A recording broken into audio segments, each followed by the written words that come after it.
Here we have it in the final version. This is the VW ID.7 Tourer, the first electric Volkswagen estate wagon or Kombi, as we say in Germany.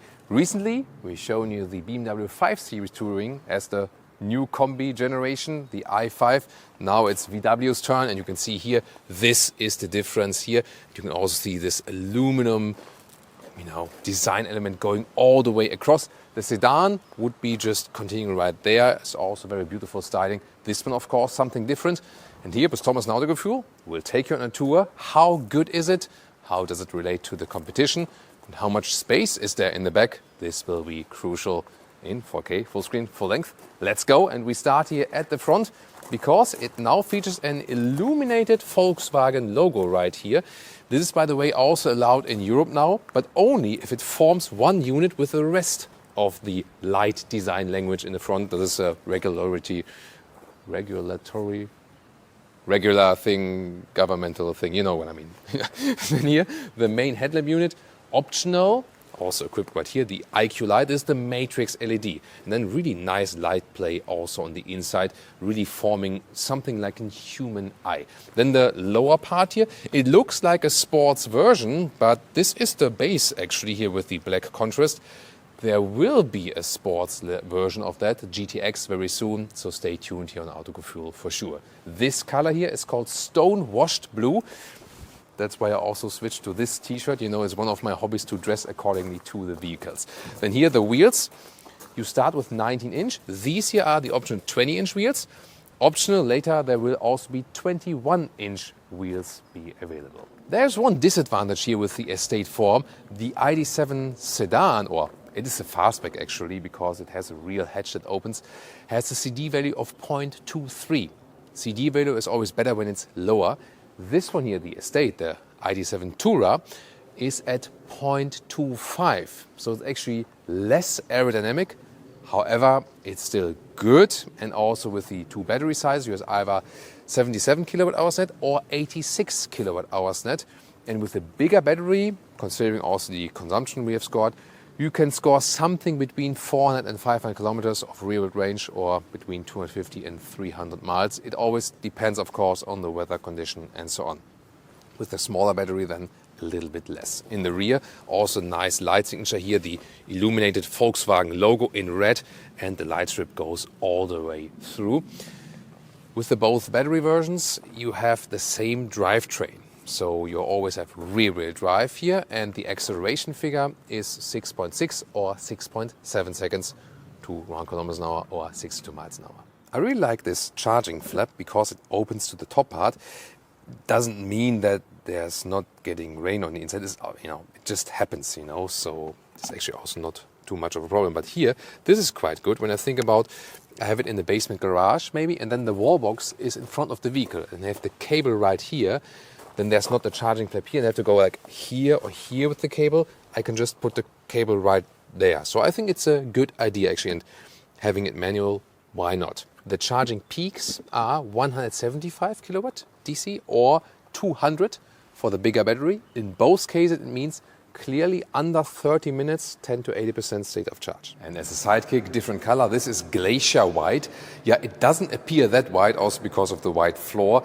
It almost appears, like a little bit grayish. Yeah, but why not? Would you like this one or would you rather go for the blue color? Of course, there are even more colors available. I somehow like the old Volkswagen keys better. What about you? This high gloss black, not a fan of it. But what about the door closing sound? First of all, flush door handles, but you can grab, behind it. There's also some kind of feedback. Then door closing sound. Again. It's actually quite solid. And then inside of the doors, this is also soft touch on the top part, even softer here, completely animal-free interior. Then here we have a bright microfiber, but you can also get a black one. And yeah, talking about difference to the BMW 5 Series, here you have felt on the inside of the door pockets, so that's actually good. Of course, it needed to be standard in this segment, definitely. Steering wheel, also new environmentally friendly and animal-friendly materials. Really good quality when you just feel that. Then these hashtag capacitive BS buttons on the steering wheel. They look cool, they're illuminated, but not so good to control it. Soft touch also here. And also then there's like this bright contrast on the inside. And the seats, you would start with base fabric seats. These ones are the optional seats with microfiber. ID.7 sedans in the US have as an option full leatherette. In Europe you always get the microfiber, and you can get it either dark or like this here with the bright, and I think it just looks lovely. And yeah, maybe it depends. If you have really young children, maybe the black seats would be more suitable, or then the US sedan, the leatherette seats. But here I would definitely take them. I mean, I love that, the bright microfiber, and it feels nice and soft. You can put this lower part here longer, and they're super comfortable. I really have to say they are among the best here at the moment. As for the comfort and ergonomics, it's really extremely comfortable. And I'm 189 and 6'2", and yeah, I'm that at the same time, right? Yeah, whatever. So here in the headroom stays here, and it's to the side, a little bit left. No problem for tall adults. This is also here a panoramic roof with electrochrome function. Soon details to that. Really amazing. And then up and down, in and out with the steering wheel. That's also a good control. And the switch gear is right here. D, forward, reverse. There we go. And the digital instruments, however, these ones are tiny, tiny, tiny, tiny, tiny. And here we go with my Homer Simpson moment. Transparent, closed, open, close, open, close. And it also blocks the sunshades, so it blocks the sun rays. So it works as a sunshade. That's what I wanted to say. So it really is helpful also then on hot summer days. And yeah, it looks fancy. Also something for the kids. Dashboard here, as I said, soft touch and also structured. Then here, horizontal design element. This is the integration of the ambient lighting already here, and the glove box. Falls down smoothly. That's a nice door closing sound. Door closing sound? Why am I calling everything door closing sound? Glove box closing sound. One more time. Very satisfying. Then the middle console. So you either have this bright surface here or a dark one, and meanwhile they worked also on the material finish here. In the very early cars we had, this was kind of weird material, but now that's better. Just this top part here, this is like the soft rubber, not acceptable. This is fine, this not. Sliding open it, there's a so this is actually DJ Tomic in the house. There's a German DJ, hip-hop DJ, who's called DJ Tomic, by the way. Then here there's a USB-C charging, inductive charging, also with the cooling function. Cup holders are also somewhat adaptive. And then here is a nice split opening, once again, with a lot of space underneath. You can take this one out, by the way. And again, satisfying closing sound. Maybe at the same time. ASMR. And here underneath the middle console, there's more space here. 15-inch infotainment system. Here, illuminated sliders now. Yeah, I mean, at least you can slide and not only do it here in the infotainment system. So you always have a somewhat hard element that stays where it is, actually. Seat heating and seat cooling is activated here or then here when it comes back again. This is the more complex menu, but you can also directly press here, for example, for the seat cooling. So good combination, microfiber plus seat cooling. This is here also a main menu.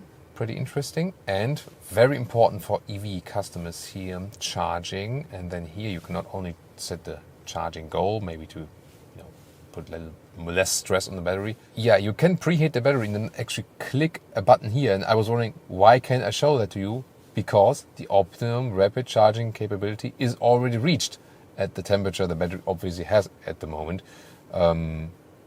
That's interesting, for sure, but here this is a little bit low, but this is the reason it's only 92 because the battery is at 50%. So if the battery would be lower, then also the potential would be higher.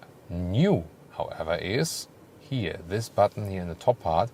These are special wellness modes. So these are 3 preset programs. Fresh Up, for example. Now here you see this light bar in the front. Shows something. They have the visualization here when stationary. The AC is a little bit fresher. Then here the seat cooling becomes active so that you maybe wake up, and here the vents blowing some fresh air to my face now. So this is then when you're tired for example. While driving, there will just be a stationary view. Then calm down is basically the opposite. So we have more like warmer tone. Also here the ambient lighting changes accordingly. For example, the seat heating is being activated. So this is also something. Also, it can be combined that you have a seat massage. For example, here in the power brake, this is maybe at a charging stop or something, so that you then maybe just have like help you to relax and feel refreshed. Get comfortable and close your eyes. Okay, so I can close my eyes maybe, and the optional seat massage, by the way, is also really good. And news here, the Apple CarPlay integration really large. When you have Apple Maps in CarPlay, then you now also have arrows from the CarPlay navigation in the head-up display. Soon the infotainment system will, by the way, also get ChatGPT connection. Then you can talk to ChatGPT while driving and have some explanation of where you are, or for example get a story of that. If you don't want to talk to me anymore. If you don't want to talk to your passengers, yeah, Michelle is right. But here it's actually very well possible to talk to the passengers. Oh my God, what a hook. Isn't it incredible? Thank you so much. Here the legroom is really very good. Here these are the seats as I would be driving as a tall person. And here also headroom is of course more in the Tourer if you compare it to the sedan. And the glass roof also helps. So this also gives you some more headroom. At the moment it's closed. Because it's very good Oh, wait a minute, it did open now, right? Just by turning on the ignition. That's clever, right? That when you turn off the ignition, it automatically closes, because then you have it standing somewhere and maybe you forget it to close it. And then there's a lot of sun. So this is actually a clever feature. I just found out about that now. Middle seat here, by the way. Let's test that one. Also worked. I mean, it's super spacious in here, so very good usage of the package. But of course, it's more comfortable here on these microfiber materials. Look at that. I mean, the rear seat is designed like a front seat. I love that. Then here in the middle part, this is not adaptive though here for the cup holders, but we have a ski hatch I can pull down like this, and then the middle console is here. Beep beep beep. This is then if the car's even this ignition phase doesn't work, obviously, for maybe it's locked here in the rear or something. So this wouldn't be autogefühlt if I would just say okay, that's the way it is. No, I want to find out what the reason for that is here. The rear climate unit was locked and then I have to unlock it first. I can also control it from the front. However, now that it's unlocked from the rear like this, and also control the seat heating, for what reason would you need to lock the rear climate unit? Well, I guess if you're a family father or mother and have a couple of young children, you maybe know why that function exists. Ooh, there we have it again, the illuminated logo, and we touch it here underneath to open the hatch. By the way, heat pump, just want to note that. About the heat pump, it's an option. Just our guys in Sweden. Best greetings to all our fans from Sverige. So, Venli Hilsen. They actually get it as standard equipment. Yeah, it's nice to be in Sweden in this case, right? So let's take a look at the trunk. 605 liters. When exactly, I'll soon show you when that applies. But that means here a length of 1 meters and 5 or 41 inches. And here the width is about 1 meter or 40 inches. And very important also for all our dog owners, 67 centimeters in height or 26 inches. So this 605 liters is not like this. It needs to be in the cargo position. So I put this one here, and then there's like a metal I put out, and then I put it back. You see here the difference? This is the so-called cargo position, this not. It's hardly visible here, but it makes some difference in the cargo volume, definitely. Very interesting feature as well. And the even more interesting thing is that this volume here means 70 liters more than the ID.7 sedan and 35 liters more than the BMW i5 Touring. obviously this is way less expensive than the BMW i5 Touring. So interesting, of course, due to the package. The BMW 5 Series uses all of the drivetrains, combustion engine and EV. This one here, dedicated EV platform, shorter front hood. So at the even shorter length, you can house the same or even more luggage space, and of course also space for the passengers. What else? Here, this top cover here. This can be slid like this or like this. So this is possible. Then you can fold the seats completely like this, no matter if they're in cargo position or not. Yeah, I know. This is now German efficiency with my classic ruler. Well, it's not efficient, but so it is very much visible, I would say. So this is like 190 meters or 74 inches to the front seats. So almost 2 meters, good result. And of course, the famous towing hook here on the left side. We can pull this one here, and then it's half automatic. It's not fully automatic like this. So there we go. Yeah, and then we can push it in. However, for more towing capacity, I think we're gonna wait for the all-wheel drive models. This, of course, here somewhat limited. What about your charging cable here underneath? One step, you can also put that whole thing out if you like. And then underneath, there is space for the cable. Yeah, or when it's, you could also put it here when it's, not too high, but yeah, not ideal. But maybe also here in the side pockets. Oh, wait a minute. Is there a frunk? Does it frunk or not? No, it doesn't. Even not as the Tourer. You can fill some wiper fluid. Yeah. About that. We did some, survey here on our channel, and EV customers definitely do want a frunk. So I don't understand why not more manufacturers pay attention to that. Pricing is, of course, very interesting. This year, the ID.7 Tourer will start, as a German example price, under 55,000 euros.